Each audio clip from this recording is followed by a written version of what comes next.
Pria itu awalnya cuma seorang karyawan kantoran biasa, tiap hari kerja dari jam 7 pagi sampai 8 malam, hidup seperti budak korporat. Tapi suatu hari, dia tiba-tiba berinkarnasi ke dunia lain dan jadi anak bangsawan muda yang kerjanya cuma makan, minum, main, dan bermalas-malasan. Masalahnya, pemuda yang kelihatannya tidak berguna ini nantinya justru akan membesarkan 5 orang penjahat besar yang kelak menghancurkan dunia. Alasan dia melakukan semua ini cuma karena dia tidak ingin kehidupan damai dan nyaman yang dia punya sekarang hancur berantakan. Dari buruh kantoran modern, tiba-tiba berubah jadi putra keluarga bangsawan. Bergelar count, perubahan ini rasanya benar-benar kayak kejatuhan rezeki dari langit. Tapi baru pertama kali bangun di dunia baru, dia langsung sadar satu masalah. Dia bahkan tidak bisa membaca buku di sini. Bukannya kalau isekai itu harusnya langsung auto paham bahasa dunia baru ya? Saat dia lagi bingung, pelayan di sampingnya dengan malu-malu mengingatkan, "Tuan muda, bukunya kebalik." Ini semua juga karena tubuh aslinya dulu benar-benar sampah. Tak punya kemampuan, cuma tahu foya-foya. Malam itu, makan malam mewah yang terhidang membuatnya sangat bersemangat. Hidangan daging, roti lembut, sup hangat, semuanya jauh berbeda dengan hidup lamanya yang sering 3 hari nggak makan enak, 9 kali menahan lapar. Bahkan menjelang tidur, ada maid yang khusus membantu memandikan dan menyiapkannya. Begitulah, dia pun menjalani hidup sebagai tuan muda tak berguna. Sehari-hari cuma makan enak, tidur nyenyak, dan main sepuasnya. Walaupun sebenarnya dia belum sepenuhnya paham ini di mana dan keluarga apa. Saat sedang dilayani, sang maid tiba-tiba berkata, "Besok kakak-kakak tuan muda akan pulang. Jadi sebaiknya Anda istirahat lebih awal." Dia bingung. "Kakak?" Maid itu lanjut menjelaskan. "Ya, Tuan Leo dan Tuan Tonio. Kenapa Tuan muda seolah-olah tidak mengenal orang-orang dari keluarga Ferrari?" Ferrari, nama keluarga yang terdengar sangat familiar ini, tiba-tiba membuat jantungnya berdebar tidak enak. Semakin dipikir, semakin terasa ada yang aneh. Jangan-jangan ini Segidilia. Segidilia adalah nama sebuah dunia dalam game RPG, Change Job, yang dulu sering dia mainkan di sela-sela waktu senggangnya saat masih jadi karyawan kantoran. Game itu terkenal karena tidak peduli rute mana yang kamu pilih, begitu 5 dosa besar muncul, game langsung tamat karena dunia hancur lebur. Keluarga Ferrari di dunia itu adalah salah satu keluarga bangsawan kuat yang muncul di rangkaian quest sebelum cerita utama dimulai. Begitu sadar bahwa dia sekarang berada di negara pertama yang dihancurkan oleh 5 dosa besar, dia langsung putus asa. Lebih parah lagi, dia sekarang malah jadi putra ketiga keluarga Count Ferrari, Alan Ferrari. Tiba-tiba dia merasa rindu lagi pada hidup lamanya sebagai buruh kantoran, 7 pagi sampai 8 malam yang walaupun sengsara, setidaknya aman. Perasaan ini bahkan lebih menyakitkan daripada gaji ditunda 6 bulan. Saat ia sedang mengeluh kenapa sebagai protagonis isekai, dia tidak mendapat cheat ataupun sistem, Alan tiba-tiba teringat dia tahu alur cerita 10 tahun ke depan. Itu artinya, dia tahu masa depan. Kalau begitu, bukankah dia bisa mencegah kehancuran sebelum semuanya terlambat? Demi mempertahankan hidup damai sebagai bangsawan santai, Alan pun memutuskan untuk mendidik dan menyelamatkan 5 dosa besar sebelum mereka menjadi monster penjahat dunia. 2 bulan kemudian, kesatrianya, Evan, datang melapor. Ia berkata bahwa semua anak yatim dari laboratorium eksperimen hidup di sebelah timur sudah berhasil diselamatkan. Hak pengelolaan panti asuhan diserahkan pada salah satu anak di sana yang bernama Yudia. Yudia. Alan memuji Evan. "Seperti yang sudah kuduga, pandanganku memang tepat. Kau sangat bisa diandalkan." Tapi Evan malah bertanya ragu, "Apakah Tuan Muda benar-benar sedang memuji saya? Kenapa saya tidak bisa melihat sedikit pun ekspresi itu di wajah Anda?" Alan hanya bisa tertawa canggung. Masalahnya, wajah baru ini benar-benar kaku. Dia hampir tidak bisa mengendalikan ekspresi sama sekali. Evan adalah kesatria yang dulu terkenal jujur dan menepati janji di Segidilia, padahal di dunia ini, pengkhianatan adalah hal yang sangat biasa. Saat Alan menemukannya, dia langsung merekrutnya tanpa ragu. Evan lalu mengutarakan kebingungannya. Serangan kali ini dilakukan demi menyelamatkan gadis bernama Yudia, kan? Saya kira saya mulai mengerti kenapa Anda sengaja menyerahkannya panti asuhan. Kalau dilihat dari pengalaman saya sebagai mantan tentara bayaran, anak itu benar-benar bukan anak biasa. Dia terlalu kuat sampai saya sendiri tidak mengerti kenapa dia bisa begitu patuh dan rela dikurung. Tapi kenapa Anda tidak merekrutnya ke pihak kita? Kalau dibiarkan begitu saja, Tuan tidak akan mendapat keuntungan apa-apa. Perkataan Evan tidak salah, tapi rencana Allen bukan cuma untung rugi. Yudia berasal dari ras darah aneh, klan vampir yang menjalin kontrak dengan keberadaan tak terlukiskan dari dunia lain untuk mendapatkan kekuatan dan keuntungan. Dalam timeline asli, setelah mengalami berbagai tragedi, dia menjadi anak dari dosa amarah, salah satu dari 5 dosa besar, dan menyebabkan ratusan ribu korban jiwa. Selama ia bisa tumbuh dalam kedamaian, mungkin Yudia tidak akan ikut dalam insiden kehancuran dunia. Allen menjelaskan singkat, sekarang belum waktunya. Kalimat ini saja sudah cukup membuat Evan tegang. Allen menambahkan, jangan bocorkan kejadian ini pada siapapun dan terus kirim bantuan dana besar pada Yudia. Ia juga menulis sepucuk surat untuk disampaikan pada gadis itu. Evan kaget karena tuan muda bahkan mau repot-repot menulis surat dengan tangan sendiri. Ia berjanji akan mengantarkannya dengan selamat. Dari jendela lantai atas, Allen memandang punggung Evan yang makin jauh sambil ragu. Benarkah cara ini bisa menenangkan dia? Isi surat itu sebenarnya bukan sekadar sapaan.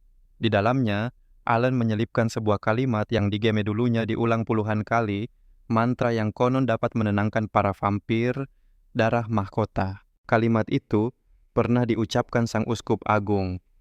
Dalam gelap dan neraka, dalam cahaya suci dan anugerah, satu garis keselamatan akhirnya kembali pada sang Tuhan.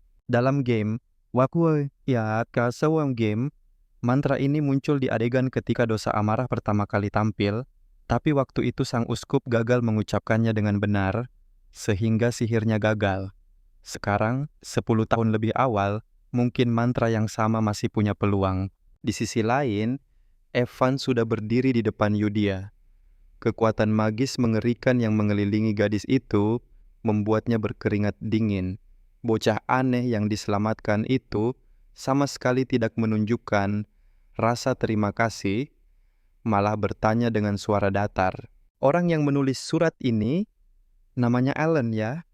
Kenapa dia tidak mengirimku ke sisinya? Kenapa? Aura magis gadis itu membuat Evan hampir tak bisa bernafas. Dengan tegang dia mengulang pesan tuan muda. Sekarang belum saatnya. Suatu hari nanti, Anda pasti akan bertemu.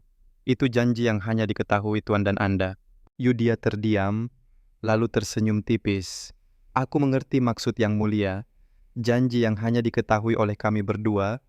Ya, aku akan menunggu. Sementara itu, Allen sudah terlalu larut dalam hidup mewah sampai lupa diri.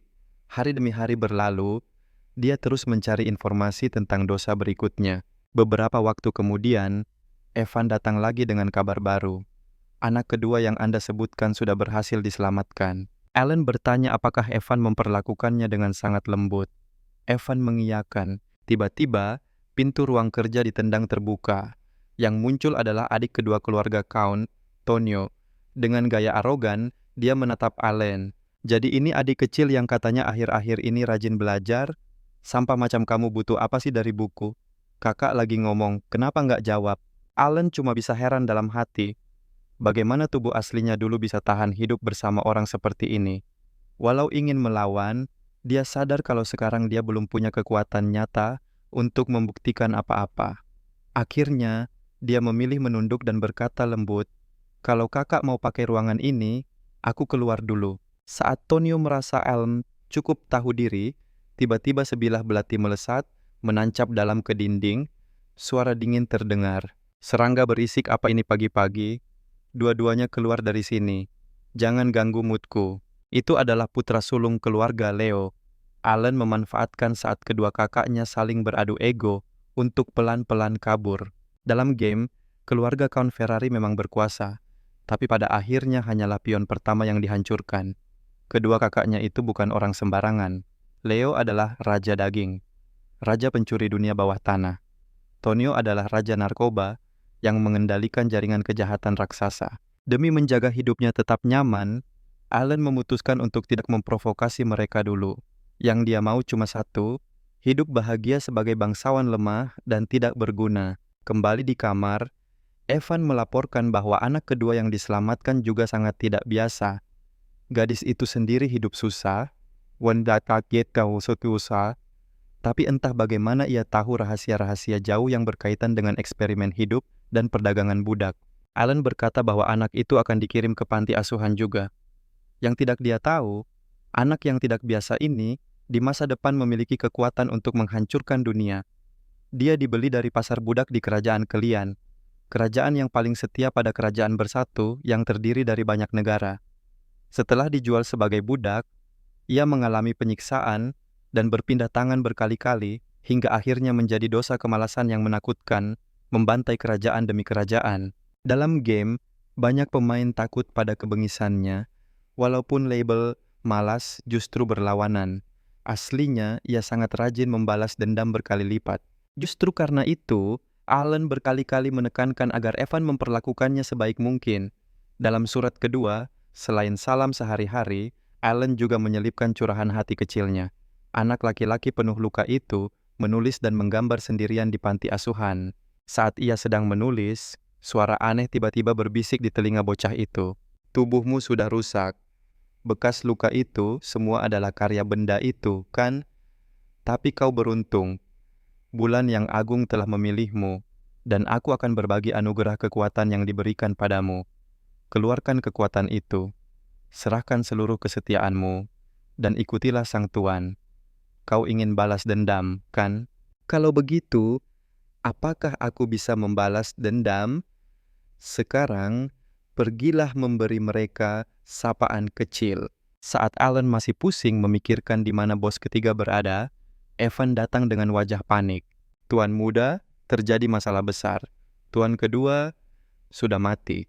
Di pemakaman Tonio, Count yang mabuk memeluk dua wanita cantik sambil mengeluh. Kapan acara pemakaman membosankan ini selesai? Aku mau pulang minum lagi. Alan benar-benar tidak menyangka ada orang yang bisa minum dan bercanda di pemakaman anaknya sendiri. Inilah dunia dark fantasi yang dia tinggali sekarang. Busuk level maksimal. Namun kematian Tonio yang sangat cepat membuatnya bingung. Dalam game, Tonio seharusnya mati setelah konflik panjang melawan Leo.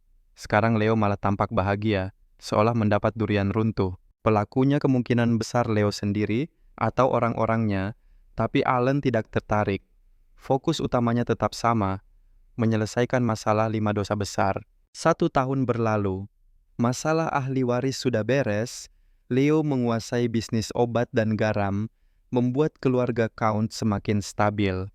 Dalam kurun waktu itu, Alan dan Yudia terus membina hubungan lewat surat, dan Yudia pun membangun panti asuhan dengan sangat baik. Anak-anak di sana semua adalah bocah baik.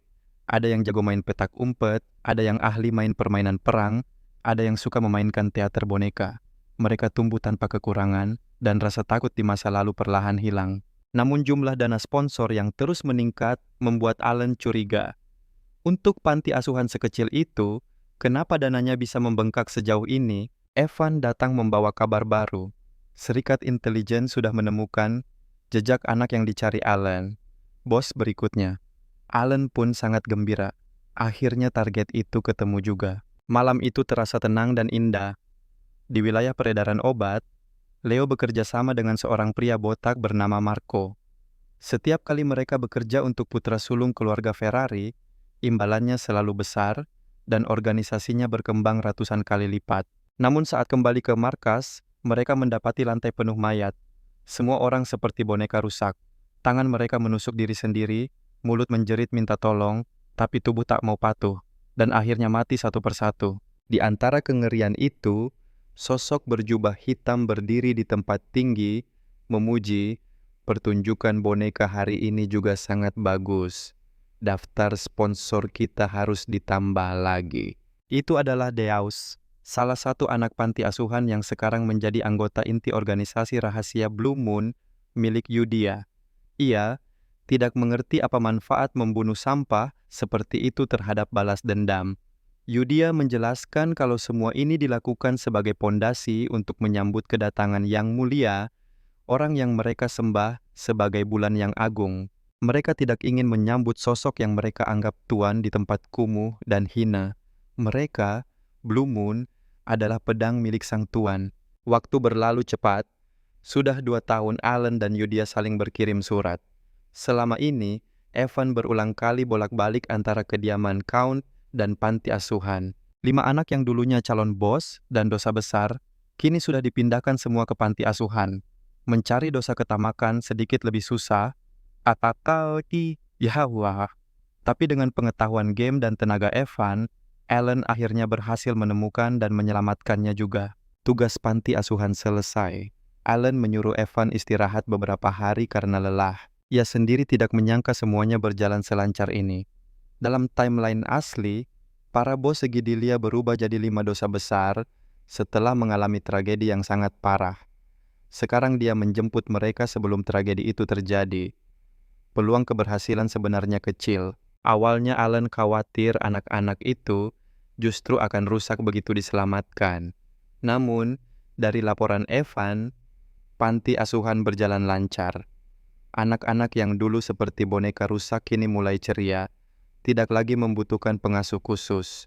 Yudia mengelola semuanya dengan luar biasa. Melihat isi surat, Alan merasa Yudia sebenarnya juga gadis yang baik. Anak-anak sehat, beberapa tumbuh sangat baik, Deus tak perlu lagi dikhawatirkan, anak-anak baru juga hidup bahagia. Alan diam-diam merasa bangga. Di bawah bimbingannya, 5 dosa besar ternyata bisa tumbuh sebagai anak normal. Evan lalu bertanya, kapan Tuan Muda ingin bertemu mereka? Setiap kali saya tanya, Anda cuma bilang tunggu sampai waktunya tiba. Yang tidak dia tahu, Alan sama sekali tidak ingin bertemu mereka. Membangun hubungan baik dengan monsternya dunia memang penuh keuntungan, tapi proses mereka menjadi dosa itu terlalu kelam. Bahkan sebelum berubah pun, tabiat mereka sudah parah. Walaupun ia menyelamatkan mereka sebelum terjerumus, Alan tetap takut. Ia hanya menjawab, mungkin 5 tahun lagi. Di dunia dark fantasy seperti ini, kemampuan bertahan hidup tetap harus ditingkatkan. Untungnya, bakat si tubuh ini lumayan cocok dengan sihir.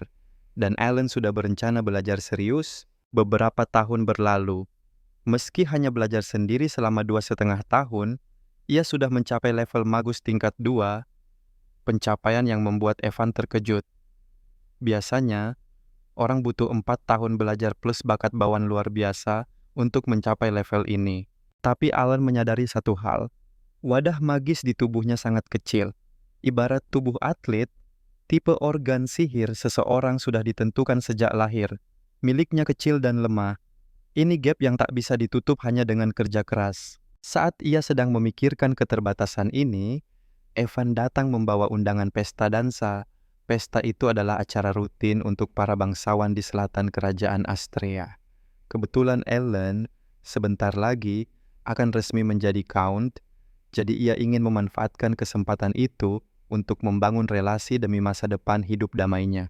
Keesokan harinya, Alan dan Evan menghadiri pesta dansa, namun suasananya tidak seperti ia bayangkan. Begitu ia masuk, seluruh bangsawan lain menatapnya dengan ketakutan, bahkan melupakan etika dan wibawa mereka.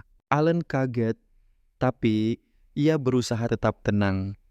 Dalam pikirannya, mereka mungkin menganggapnya orang tidak berkelas, jadi pura-pura tidak mau dekat. Sebelum datang, Alan sudah menyiapkan skill sosial yang diam-diam ia latih. Ia mendekat ke salah satu gadis, tersenyum kaku, sambil berkata, rasanya anggur merah ini benar-benar unik. Aromanya sangat khas. Senyumnya yang dipoles demi dunia sosial malah membuat gadis itu merinding ketakutan dan kabur, sambil berkata akan memerintahkan ayahnya menyiapkan hadiah untuknya. Jalan cerita sekali lagi melenceng jauh dari bayangannya. Tak lama kemudian, hadiah dari berbagai wilayah berdatangan. Kuda terbaik dari Pardain, teh jeruk Venian, kerajinan logam tangan tinggi dari Veranda, anggur khas Maratino, Evan, sampai kehabisan kata-kata melihat semua itu. Sebelumnya Alan sama sekali tak menyangka reputasi keluarga Ferrari sebegitu busuknya. Apalagi sekarang, semua orang yakin dialah dalang yang membunuh 2 kakaknya. Tak heran namanya membuat semua orang ketakutan. Alan merasa sedikit bersalah dan memutuskan keluar sebentar untuk menghirup udara malam. Namun gerak-geriknya diam-diam diperhatikan seorang gadis berambut merah cerah. Saat menatap bintang-bintang, Alan berpikir, mulai dari mana semua ini melenceng? Suara lembut memotong pikirannya. "Permisi, bolehkah aku bicara sebentar denganmu?" Di hadapannya berdiri seorang gadis cantik. Dia memperkenalkan diri. "Aku Loria, putri ketiga dari keluarga Duke Altai." Mendengar kata Altai, Alan langsung kembali tenang. Keluarga Altai adalah salah satu dari 3 kekuatan hitam di kerajaan Astrea, penguasa bayangan wilayah utara. Dalam situasi sekarang, orang yang berani berbicara dengannya pasti bukan orang biasa. Masalahnya, dalam game, Loria sama sekali tidak muncul. Alan segera menyadari, kemungkinan di timeline asli, gadis ini mati sebelum cerita utama dimulai. Loria langsung to the point. "Aku ingin meminjam kekuatanmu. Kalau tidak, aku akan segera dibunuh. Ayahku sedang sekarat. Kakak-kakakku pasti akan mengirim pembunuh untuk menghabisiku. Tolong, bantu aku. Aku bisa menyerahkan setengah harta keluarga Altai sebagai imbalan." Namun Alan menolak tanpa ragu. Saat ini, dia bahkan belum yakin bisa 100% melindungi dirinya sendiri. Bagaimana mungkin dia menyeret musuh keluarga Altai sekaligus? Saat ia berbalik pergi, siluet Loria yang sendirian dan putus asa membuatnya agak tidak tega. Dia akhirnya berkata pelan, "Tenang saja, hal baik akan datang." Siapa sangka, satu kalimat singkat ini akan mengubah nasib gadis itu sepenuhnya. Tidak lama kemudian, seorang wanita berambut merah menyapa Alan. Begitu menoleh, Alan langsung sadar. Ini lagi-lagi orang berbahaya. Dia adalah Kania, putri sulung keluarga Count Genonia, kekuatan hitam wilayah barat, keluarga yang mengelola kejahatan secara korporasi. Demi masa depannya sebagai bangsawan rebahan, Alan sama sekali tidak ingin terlibat dengan Kania. Saat Kania ingin berbincang, Alan halus menolaknya. Wanita itu hanya tertawa. "Seperti yang dikabarkan, kau memang menarik. Aku jadi menantikan pertemuan berikutnya." Keesokan harinya, Alan membawa Evan ke sebuah lembah. Inilah tujuan sebenarnya ia datang jauh-jauh ke selatan dan menghadiri pesta dansa, labirin neraka. Dungeon yang jika diselesaikan akan memberikan artefak berharga. Sebagai pemain hardcore game Segidilia, dia sudah hafal luar kepala panduan dungeon ini. Tinggal pecahkan 8 ruangan teka-teki, maka ia bisa mencapai hadiah. Melihat bangunan misterius itu di dunia nyata, Alan tetap tak bisa menahan rasa takjub. Sebelumnya dia hanya pernah melihatnya di layar game. Di dalam labirin, patung-patung dan mekanisme sihir membantai iblis-iblis kuat yang terbang di udara. Sedikit saja salah jawab, penghuni labirin akan mati seketika. Evan tidak mengerti kenapa tuan mudanya bisa tetap terlihat tenang di tempat seperti ini. Ia sudah melayani Alan 4 tahun, tapi tetap tidak paham. Alan jarang keluar rumah, tapi seolah tahu semua hal di luar. Alasan sebenarnya sederhana.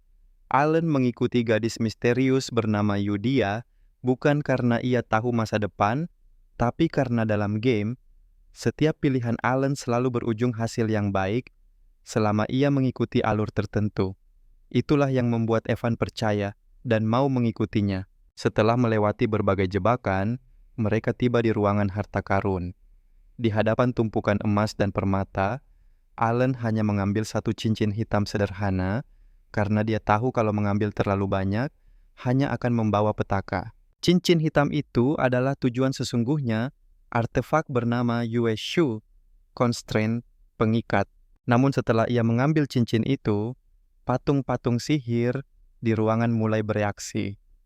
Evan panik, ingin segera menarik tuan muda keluar dari situ. Dengan kekuatan magus level 2, Alan secara normal tidak mungkin mengalahkan semua monster patung di sini. Alan malah mundur 1 langkah, menatap cincin dan berkata pelan, "Serahkan padaku." Saat Evan ketakutan, waktu tiba-tiba berhenti. Suara tanpa wujud bergema di dalam ruangan. "Kau telah mewarisi serpihan kehendak agungnya Kula. Sebutkan 2 batasan yang bisa kau tetapkan." Dalam versi game, adegan ini adalah pilihan cheat. Pemain memilih 2 syarat sebagai pengorbanan untuk menerima kekuatan. Suara itu juga menjelaskan bahwa hadiah labirin telah diubah menjadi artefak constraint, sesuai nama cincin hitam di jari Alan. Artefak ini memberi kekuatan besar pada pemakainya, tapi sebagai gantinya, pemakai harus menanggung batasan yang ia tentukan sendiri. Allen mengucapkan batasan pertamanya, setiap kali menggunakan sihir, aku harus memakai mudra tangan Babilonia untuk meminjam sedikit kekuatan yang memutarbalikkan hukum dunia. Mata raksasa di langit berbintang menandai permintaannya. Allen melanjutkan batasan kedua. Setiap kali menggunakan sihir, aku harus mengucapkan kata-kata suci Babilonia sebagai doa untuk meminjam kekuatan yang sama seperti barusan. Sosok besar di langit terdiam lama, seolah terkejut dengan pilihannya. Allen sempat mengira ia salah bicara, padahal sebagai mantan pemain hardcore, ia tahu memakai mudra khusus dan mantra suci sebagai batasan bisa memaksimalkan damage sihir. Suara besar itu akhirnya kembali berbicara. Manusia yang masih mengingat keberadaan yang telah lama dilupakan dan mewarisi kehendak para dewa, kami akan terus mengawasi. Cincin hitam di jari Allen pun bergetar pelan, menandakan kontrak constraint berhasil terbentuk. Waktu mulai mengalir lagi. Petir yang ia lemparkan kali ini membawa kekuatan yang benar-benar berbeda. Dengan mudra tangan dan kata-kata suci yang ia pakai sebagai syarat, sihirnya meminjam kekuatan dari luar dunia. Kekuatan yang kelak akan membuat namanya dikenal sebagai dalang di balik layar di dunia ini. Dan disitulah perjalanan Allen sebagai Count malas yang cuma ingin hidup santai, tapi malah jadi sosok yang menakutkan bagi seluruh kerajaan, benar-benar dimulai.